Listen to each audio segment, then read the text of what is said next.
mund të themi që kemi një narkozë diplomatike dhe duhet më shpejtësi ta ndryshojmë këtë çështje. E qartë, ndërkaq do të Bilali, sa realiste është deklarata e presidentit serb Aleksandar Vučić kur thotë se protestat në Serbi janë organizuar nga një elitë e rreme dhe jo një shenjë pra e pakënaqësisë së gjuhës popullore ndaj qeverisjes së tij? Ma herët Vučić ka pas deklarime kontradiktore, ku ka cekur që element të ndryshëm nga disa vende perëndimore qëndrojnë prapa protestave të organizuar të studentëve në Serbi. Tash fajson magnatët apo disa njerëz të fuqishëm me kapital ekonomik, që mendoj që është zbutje e fjalorit e tij, sepse nuk ka të bëj shumë realisht me atë çka ai e potencon, por mendoj që protestat në Serbi janë një kontinuitet, mund të them drejtën, tash të kemi një zbeje, por realisht Vučić e di fare mirë që ato protesta kanë një sinkron, nga pak edhe perëndimor, edhe lindor, edhe rus, nga se në momentet kur ka tentuar Vučić të kthej shpinën në Rusisë, atëherë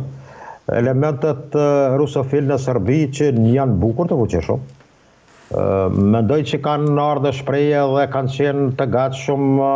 të krijojnë probleme të brendshme rreth pushtetit të Vučićit. Por unë kam një bindje që në Serbi protestat e tilla do të vazhdojnë dhe do ta kenë një çështje deri te një formimi një subjekti politik, i cili mundet të dalë nesër një forcë jashtëzakonisht e fortë opozitare për të tentuar që në zgjedhje ta fitojë pushtetin. Mendoj taktizimet e Vučićit në këtë rast rreth asaj se kush qëndron prapa protestave, mund të them janë plotësisht demagogjike, nuk kanë bëjnë me realitetin, por i përdor për konsum për të hekur vëmendjen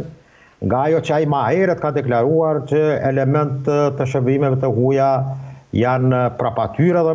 mendoj që në këtë drejtim Vučić ka arritur deri tekon ta paralizojë, ta neutralizoj atë çka ka qenë marshim jashtëzakonisht i fuqishëm, sidomos ai i protestës së fundit në Shishin Slavia, ku do thotë pjesëmarrja ka qenë jashtëzakonisht e madhe dhe mendoj në këtë drejtim Vučićin është duke mbrojtur dikush. Tham drejtën, ata janë të fuqishëm që janë duke mbrojtur. Është i nevojshëm, është një pion jashtëzakonisht i nevojshëm për ta.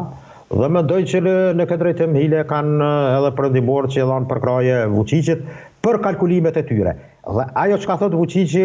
dëshiron ta udhë topin të ajo që është një lloj mjegulle dhe nuk qëndron as pak me realitetin. E qartë, Perez Bilali, për të kaluar në pjesën e dytë, Rusia ndërkaq do të fillojë edhe fushatën e saj të rekrutimit pranveror që përfshin pra 160.000 të rinj të moshës 18 deri në 30 vjet sipas një dekreti të nënshkruar nga vetë presidenti rus Vladimir Putin, pra një numër më i madh se 2 vitet e mëparshme. Pyetja ime është se çfarë e ka shtyr presidenti rus Vladimir Putin të urdhërojë pra mobilizimin e 160.000 ushtarëve dhe është kjo po them një shenjë për shkallëzim të madh në luftën në Ukrainë? Sigurisht që po, mirë po ta bëjmë një dallim.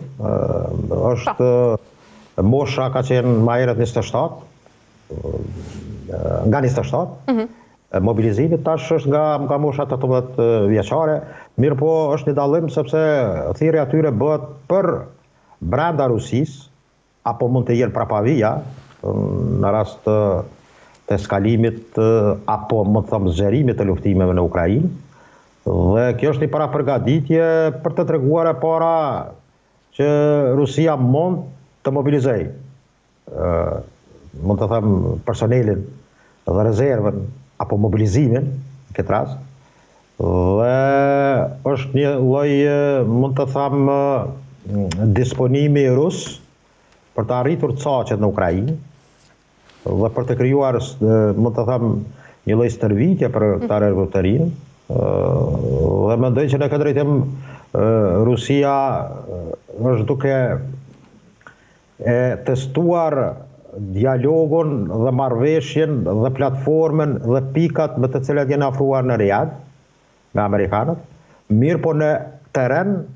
dëshiron që të ketë situatën stabile edhe pse humbjet ruse nuk janë të vogla, janë bukur të mëdha, por në teren tenton apo parafër vijave të frontit në Ukrainë, përgjatë pjesës, do të thotë nga Belogorodi deri te Bernjaska në pjesën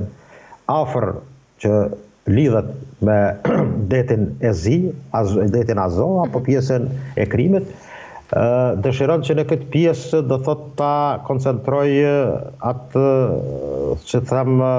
fuqin, bedemin për të patur sa më shumë personel ushtarak, kuadër ushtarak, rezervë, për frontin eventual që mund të kanoset me hartën që edhe Corriere della Sera ka paraqit më herët, po që se ka dështime dhe prolongime, atëherë Odesa dhe Dnjepropetrovski mund të rrezikohen dhe mund të shkon harta ruse deri te vija e plotë e Dnjeprit, dhe kjo do të ishte fatale edhe për Ukrainën, mirë po edhe për masat e luftës. Besoj që në këtë drejtim Putin i ka përdorur dy elemente të tregoj fuqinë e tij që mund të mobilizoj, dhe dyta është një kërcënim edhe për Ukrainën, që po që se nuk pranon një marrëveshje që rusët e preferojnë, nga se deklaratat e tyre dihet që janë të mahershme, që për këto momente nuk plotësohen kushtet e Rusisë. Do thotë ato para kushtet që ka paraqit Rusia, ju duket që është ende herët, dhe mendoj që në këtë pikë mendoj që fronti në Ukrainë mund të zgjerohet dhe mund të ketë goditje në të ardhmen edhe më të ashpër. Ndërkëj, zot Bilali, si po reagon Europa dhe NATO ndaj këtij mobilizimi masiv? Pritet të ketë një përgjigje ushtarake apo vetëm masa shtesë pra të sanksioneve? Mos ashtesë në domenën e sanksioneve të evropianëve ose të vendeve perëndimore në këtë rast. Edhe Trumpi ka pas një fjali të tillë që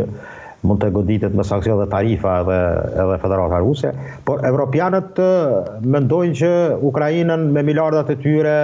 të investojnë në forcën